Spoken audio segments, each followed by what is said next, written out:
Good morning, good afternoon, or good evening, my beautiful hot messes. My name is Mistress Lavender, and today I am reading The 48 Laws of Power. I'm on page 16, and I'm on Law 3, Conceal Your Intentions. Before we begin, make sure to like, comment, and subscribe, and obviously turn your post notifications on. Let's begin. Control your intentions. Judgment. Keep people off balance and in the dark by never revealing the purpose behind your actions. If they have no clue what you're up to, they cannot prepare a defense. Guide them far enough down the wrong path. Elope them in enough smoke, and by the time they realize your intentions, it will be too late.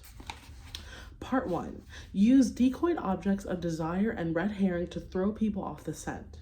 If at any point in the deception you practice, people have the slightest suspicion as to your intentions, all is lost. Do not give them a chance to sense what you are up to.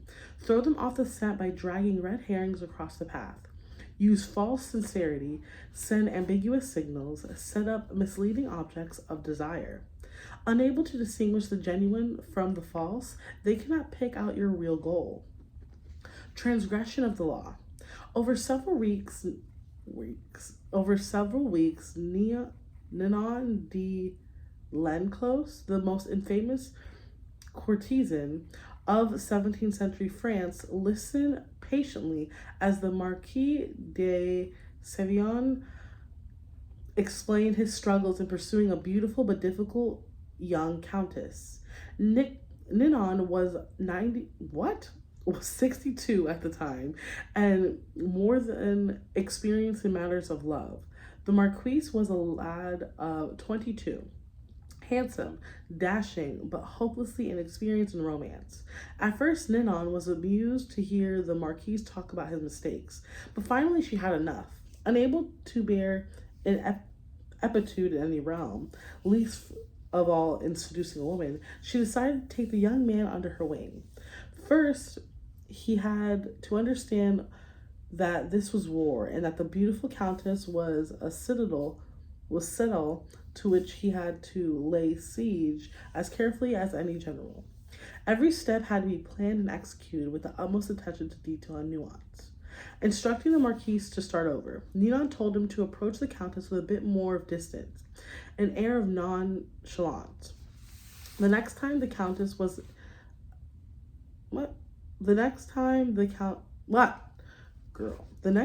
the two were alone together, she said he would confide in the countess as would a friend, but not a potential lover. This would throw her off the scent. The countess was no longer to take his interest in her for granted. Perhaps he was only interested in friendship. Ninon planned ahead.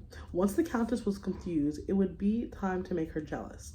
At the next encounter at a major fete in Paris, the Marquis would show up with a beautiful young woman at his side. This beautiful young woman had equally beautiful friends, so that wherever the countess would now see the Marquis, he'd be surrounded by the most stunning young woman in Paris.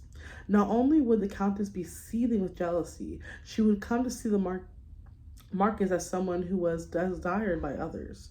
It was hard for Ninon to make the Marquis understand, but she patiently explained that a woman who is interested in a man wants to see that other women are interested in him too. Not only does that give him instant value, it makes it all the more satisfying to snatch him from their clutches. Once the countess was jealous but intrigued, it would be time to beguile her. On Ninon's instructions, the Marquis would fail to show up at affairs where the countess expected to see him. Then suddenly he would appear at saloons he had never frequented before, but that the countess attended often. She would be unable to predict his moves. All of this would push her into a state of emotional confusion that is a prerequisite for successful seduction. These moves were executed and took several weeks.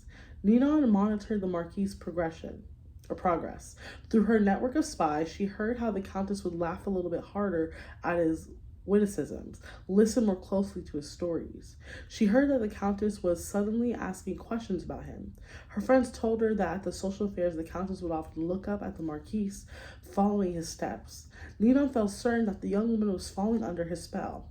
It was a matter of weeks now, maybe a month or two, but if all went smoothly, the citadel would fall. A few days later, the Marquis was at the countess's home. They were alone. Suddenly he was a different man, this time acting on his own impulse rather than following Ninon's instructions. He took the Countess' hand and told her that he was in love with her. The young woman seemed confused, a reaction he did not expect. She became polite, then excused herself. For the rest of the evening, she avoided his eyes, was not there to say goodbye to him. The next few times he visited, he told her that he was told she was not at home. When she finally admitted him again, the two felt awkward and uncomfortable with each other. The spell was broken. Interpretation. Ninon de L'Enclos knew everything about the art of love. The greatest writers, thinkers, and politicians of the time had been her lovers. Men like La Rochefoucauld, Molière, and Richelieu. Seduction was like a game to her, to be practiced with skill. As she got older and her reputation grew, the most important families in France would send their sons to her to be instructed in matters of love. Ninon knew that men and women are very different, but when it comes to seduction, they feel the same. Deep down inside, they often sense when they are being seduced, but they give in because they enjoy the feeling of being led along. It is a pleasure to let go and to allow the other person to devour you in a strange country. Everything in seduction, however, depends on suggestion. You cannot announce your intentions or reveal them directly in words. Instead, you must throw your targets off the scent. To surrender to your guidance, they must be appropriately confused. You have to scramble your signs. They must be appropriate. What? Oh, you have to scramble your signs. Appear interested in another man or woman, the decoy. Then hint at being interested in the target. Then feign indifference, on and on. Such patterns not only confuse, they excite. Imagine this story from the Countess' perspective. After a few of the Marquis' moves, she sensed the Marquis was playing some sort of game. But the game delighted her. She did not know where he was leading her, but so much the better. His moves intrigued her, each of them keeping her waiting for the next one. She even enjoyed her jealousy and confusion, for sometimes any emotion is better than boredom of security. Perhaps the Marquise had ulterior motives. Most men do. But she was willing to wait and see. And probably if she had been made to wait longer, what he was up to would not have mattered. The moment that Marquis uttered the fatal word love, however, all was changed. This was no longer a game of moves. It was an artless show of passion. His intention was revealed. He was seducing her. This put everything he had done in a new light. All that before had been charming now seemed ugly and conniving. The Countess felt embarrassed and used, a door closed that would never open again. Do not be held a cheat, even though it is impossible to live today without being one. Let your greatest cunning lie in covering up what looks like cunning. What the hell? Ballastar Garçon, 1601 through 1658.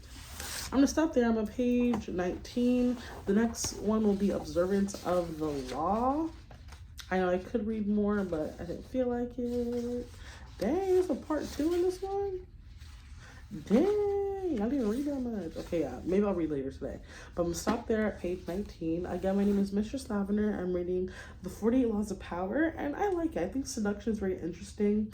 Let me know what you guys are reading, if you're reading the same book. And yeah, before I log off, make sure to like, comment, and subscribe, and turn your post notifications on. Like, I'm so serious. You better follow me now. And tell me how pretty I am. But have a great day. Drink water, eat some food, and remember, you're nothing without me. You know what I'm saying?